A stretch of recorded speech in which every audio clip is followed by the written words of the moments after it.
Hi. Hello again. In Adolph Saphir's The Divine Unity of Scripture, he has made the case in this chapter that the great effort and substantial success of the Reformation was in freeing Scripture so that maybe for the very first time men could read Scripture, or at least hear Scripture in their own language. But then came the age of reason and the age of rationalism, and that made great inroads in men's faith in Scripture. So he's now showing the net effects of that shift in men's minds, trusting not Scripture and the spirit that is behind it for truth, but trusting yourself. And I think we're still captive to that one, even if we're in some forms of Christianity. Certainly in the cults, you are trusting self.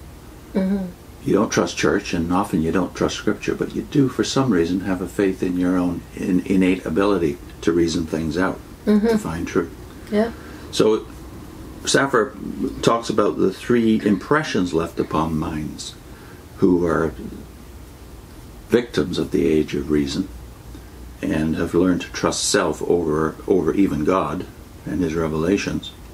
He says, I would direct your attention to these three impressions. The first is this: men have lost faith in God. There was a time when men had faith in God, and at that time they tried to find out arguments to prove the existence of God. Then there came a time when men's faith in God was not vital, but still they had adhered to the arguments for the existence of God. Then there came a time when they said that the arguments for the existence of God were not cogent. And afterwards there came a time when they said that the arguments were false. And theism fell away into pantheism and into materialism. Let me speak freely upon this point. There is only one God, and that is Jehovah. There is no other God beside him. And all the knowledge that the ancient nations had of God was a reminiscence of that which had been revealed to them. The living God, God who is from everlasting to everlasting, God who takes an interest in us, God who condescends to man and shows to him his salvation, is a God whom human reason cannot discover. We dwell upon second causes. We do not rise to the only source and origin. Scientific men acknowledge that both the beginning and end of things are utterly beyond the reach of science. And what else is this but a corroboration of what God says? I am the first and I am the last. You're hearing, by the way, the sound of garbage collection in Niagara Falls. One of the contributions of science to our modern civilization. Yeah. The antipathy of men against the God who is revealed to us in Scripture shows itself in their antipathy to miracle and prophecy. For a living God who interferes by action is a God that doeth wonders. And the living God who interferes by revelation is a God that maketh known his mysteries to the prophets whom he has chosen. The second impression is connected with the revelation between reason and revelation. It is often said that revelation is contrary to reason. But before that position is discussed, the question ought to be asked, do we require a revelation? Is there any necessity for a revelation? The view of reason which God gives us in his word is this: he appeals to reason. God often appeals to reason. For reason is his work, and it is the light which he has kindled. But the reason which God has given to man is not sovereign and independent. It is not able to create truth. It is only able to receive truth. Adam was created in the image of God, unto knowledge, and the knowledge which he possessed was not a knowledge which had its foundation in himself, but he had the capacity of receiving the knowledge as it was delivered to him by God. Through the fall of man, reason and the understanding have been blinded and darkened. God addresses himself to reason, but not to reason alone, for reason does not exist in man isolated. God addresses himself to all that is within man, and the reason and the will meet in that center of humanity, which is the heart. Therefore God speaks to the heart. And the Bible says, the fool has said in his heart that there is no God. But when God speaks to the reason, he brings light with the word which he speaks. God does not speak to the reason in the Socratic method, under the idea that there is already in the reason of man all that he wishes to bring out, and that it needs only to be developed. But the entrance of his word itself giveth light, and the things which God revealed by the Spirit enlarge the understanding and raise it to a higher level, so that by faith we understand that God has created the world. By faith we receive the things which eye hath not seen, nor ear heard, neither hath entered into the heart of man. Faith does not kill reason, nor is faith in conflict with reason, nor is reason passive when it receives the message of God. It is receptive. Still, there are many things of which we can take hold, but cannot grasp round and round. And therefore did Lord Bacon say that the authority of God extends over the whole man, over his reason as well as his will. And just as it is our duty to obey the commandments of God when the will is reluctant, so it is also our duty to believe the revelation of God when the reason is reluctant. Interesting sentence. Abraham is the emblem of faith which receives the promises, while Sarah is the emblem of the reason which mocks and does not receive the promises. But if the revelation of God has taken possession of us, our faith will always remain faith until we come to that region where we can see these things and know even as we are known. And so I think he's alluding to Paul's saying in 1 Corinthians 13 about we know in part, but then we will know as we are known. But there's another thing to be remembered in connection with this, and it is that reason cannot deal with that which is life. It cannot understand birth. It cannot understand the origination of anything. It cannot understand the individual. Every individual that you obtain knowledge of, reason has nothing to do with such knowledge, either one way or the other. It's a new life that is made known to you. It is a new individuality that comes into contact with you. God is the only true I am, the only person. And when he reveals himself to us, all that is within us must keep silence. For the Lord God is in his holy temple, and all that is within us, reason, will, feeling, will be stirred up to magnify and praise the name of our Lord. It kind of reminds me of that sermon of Peter Marshall's, who said, you can't explain everything. Or, how do you explain the smell of violets? Or falling in love. Like, those are things that you can't give an explanation for. Yeah. And I remember seeing a sign outside a church, Google doesn't have all the answers. I liked that.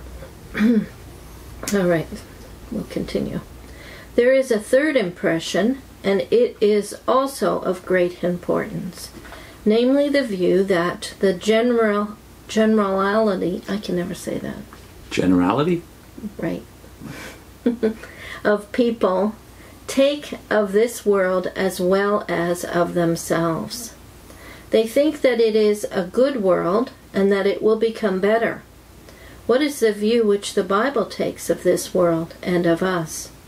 That it is an evil world and will become worse until the regeneration of all things, and that we are bad because what is born of flesh is flesh, and therefore we must be born again. Now, as a pantheist truly said, all human beings are either Hebrews or Christians or Greeks. The Hebrew is ascetic, spiritual, striving to get rid of the outward, of the shadow, of the mere picture. The Greek is joyous, loves the world, feels his strength, boasts of his development, loves the things that are in it, and all their serenity, and in all their coloring. For a long time, people imagined that because Christianity said that there was no difference between the Jew and the Greek, and that all were one, Christianity did away with the stern and the puritanical spirit of the Old Testament. But Christianity is yet more puritanical than the Old Testament. As the Old Testament said, "Thou shalt have no other God beside me," and "You are a chosen nation of God, and you must not conform to the other nations." And as the prophet Isaiah said, in the latter days, the name of the Lord alone should be exalted, and every mountain and every cedar and everything that is lofty in spirit should be swept away, and the idols be utterly abolished. So says the New Testament. "Ye are not of the world, even as I am not." Did I say the Old Testament? So says the New Testament. Ye are not of the world, even as I am not of the world. Love not the world. All that is in the world is not of the Father. The whole world lieth in the wickedness.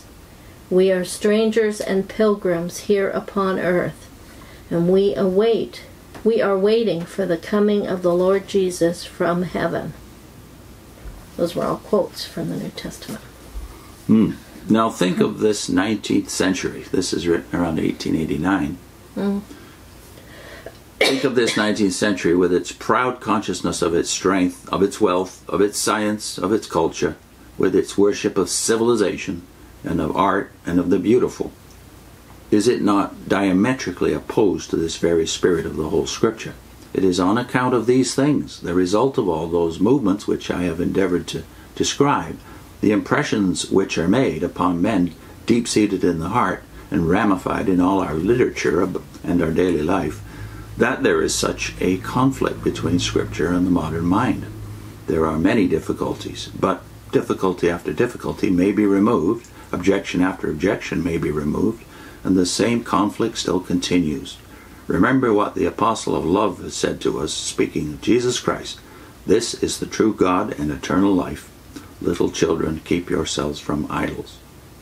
So Saphir lived in a day when all of these encroachments of so-called civilization, science backed, it was the faith in progress was obviously there already when he wrote these words, and had been for quite a while. So you might get the impression from this when he says the Puritanism of the Old Testament, that the Puritanism of the New Testament is greater, which is, yes, his attempt to say that the impression you have is that the Christianity is somehow slacker. Yeah. Slacker, more characterized by grace than the Old Testament. But the reality is that, as the Sermon on the Mount proves, there are stern statements in the standards are high. Yeah, of Christianity are higher than the Old Testament. Right. Jesus says you are not even to look at a woman with lust, right? So he ups the ante when he speaks. So it's not that... I found these last 2 pages a little difficult for me to grasp what he was getting at. So I think the word puritanical maybe be part of the stumbling block, because we always hear that word in a negative nowadays. So what would be another word that you could put in there? What did you rigorous. Say? Rigorous, okay. Yeah, Christianity is more rigorous, more stern than the Old Testament in terms of its ethical and moral demands. And I thought you might get the impression that he's speaking against things like beauty, and but I think what he's contrasting is the world's attempt to get everything through their own senses and through their own wisdom and knowledge and learning, and leave God out of it. Yeah. I think that is the way people are today, a lot of them that are non-believers. But he's also saying, I believe, that we must be, as Christians, even more vigilant than we were supposed to be under the Old Covenant. Under the Old Covenant, you had to know the rules and then you had to follow them. But Christianity demands more of you than that. But Christianity offers a help that the Old Testament didn't offer. Yeah, the indwelling Holy Spirit. Yeah. The indwelling of the Holy Spirit. So they had to be physically separated from their neighbors for anything to work. For them to learn the ways of God. And to be pure, they had to be literally, wholly separated, physically from other nations. But Christians don't have that option, obviously. We're going to go into all the world. Okay. So we'll put a link into a series we did on Jesus Christ. What is the difference between Christianity, specifically what the question is, why Jesus? Why Jesus and not all of the founders or deities of other religions on this planet? So it was a 4-video series, and I'll put in a link to the first of those.